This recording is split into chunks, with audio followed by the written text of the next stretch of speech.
Joins me now to do just that. Hello, James. Good morning, Lorna. Okay, so we're going to start off with the Wall Street Journal Asia, where they are commemorating 1 month after that earthquake in Japan. Yes, indeed. It's April the 11th today, and it was March the 11th when that awful earthquake and tsunami hit. So on the front page of the Wall Street Journal Asia this morning, they have the profile of a mayor of the city of Rikuzen-Takata in Japan. It was one of the worst hit towns by the tsunami. 1/10 of the population was killed. 10,000 of the 23,000 inhabitants are homeless, and it paints a picture of a very torn mayor, because in fact on the day of the earthquake he climbed up onto the roof of the town hall 4 stories high, only to see his home on the horizon being completely crushed by the tsunami, and his wife was actually in the house. For weeks he didn't actually know what had happened to her, even though she was missing. He wouldn't go to the morgue to find out if she had indeed been killed or not, because he felt that his responsibilities for the town were so great. He spent every night sleeping at his desk. And indeed 1/3 of the city employees were killed in the tsunami, the police chief. So he felt that he had a responsibility to the town as a whole. And so it paints a very grim picture indeed of towns such as this, which in fact the authorities are wondering, will they even rebuild them? Is it even worth rebuilding towns that were already in economic decline? Young people had already had been leaving these towns for bigger cities. So there is that question being asked, is it worth rebuilding them? So he felt he had to defend the city as a whole. 1 month afterwards, he did get a phone call. He went to the morgue and he identified his 39-year-old wife. And indeed, the end of the article is very poignant. Standing before her body, he apologised for not coming to find her, says the Wall Street Journal. His responsibilities as mayor, he told her, kept him away.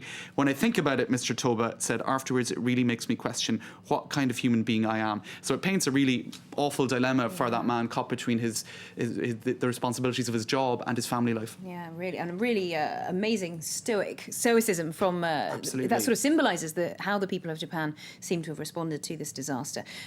Moving on to here in France today, the big story, of course, the introduction of this law banning the full Islamic veil. And the British paper, The Independent, has been speaking to some women who might be affected by that. Indeed, John Litchfield, who is in Paris, spoke to a woman called Mariam.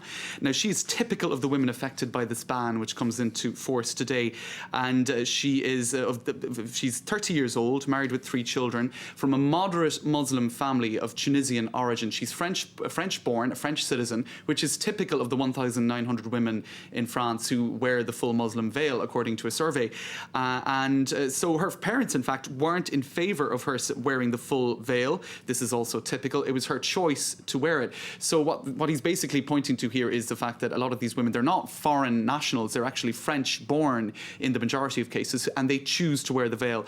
Now, he also points out that moderate Muslim groups have cooperated with the government in trying to convince women like Mariam to not wear the veil before today. So they've already complied with this law, even though it hadn't come into effect already. And she said that she was insulted by many people in the streets of Paris, because people thought that the law had already been introduced, but it hadn't. So it finishes by her saying, I've decided to obey the law, but leave home as little as possible. So I suppose pointing to some of the controversies about that law, which came into force today. Indeed. And staying with The Independent, another article about clothing, but on a very different note, yes, I think. Indeed. It's summertime early almost, and everybody seems to be taking to wearing shorts, especially in Britain, but also here, I think in Paris, it's fair to say. Sale of men's shorts in Britain have doubled since this time last year because of the warm weather.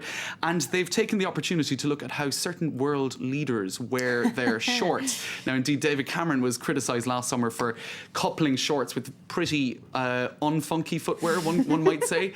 So, and I think it was the top designer, Tom Ford, last year, who criticised men for wearing shorts and flip-flops in the city. So that might give you a little clue as to who Cameron is in this quiz, because that's what they have. Flip-flops?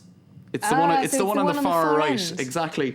On the left, you've got Clinton. Okay. Second from the left, it's Mr. Tony Blair, who probably would get the best dressed gong in this particular lineup. He was famous for ball-busting trousers as well, wasn't he? There you go. Trousers.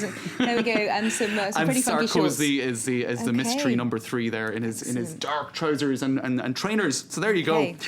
Rocking the short look. Moving on to something entirely different in The Guardian this morning, an article about how the brain is affected by ageing. Now, often we hear stories about how people can't work gadgets once they're past 40 or 50, how they're very forgetful of people's names. Well, a new book by a woman called Barbara Straunch argues that the middle-aged brain outperforms all other age groups in a range of areas. The middle-aged brain has developed powerful systems that cut through intricacies of problems to find concrete answers, according to her.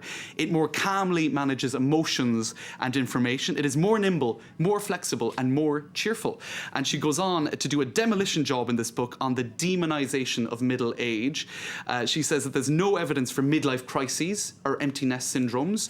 Just excuses, perhaps. Basically. And she says that middle age is just as prone to crises and depression as any other age. And in general, life satisfaction rises and peaks at 65. So that's good news for anyone who's over the age of 30, 40, I don't know. And I think it's true that being in your 20s, it's often underestimated being in your 20s and 30s in terms of life's difficulties. Just as depressing, just as many crises. Lots of choices to make and and good things problems. as well, of course. Well, thank you very much indeed, James, for that excellent look at today's newspapers around the world.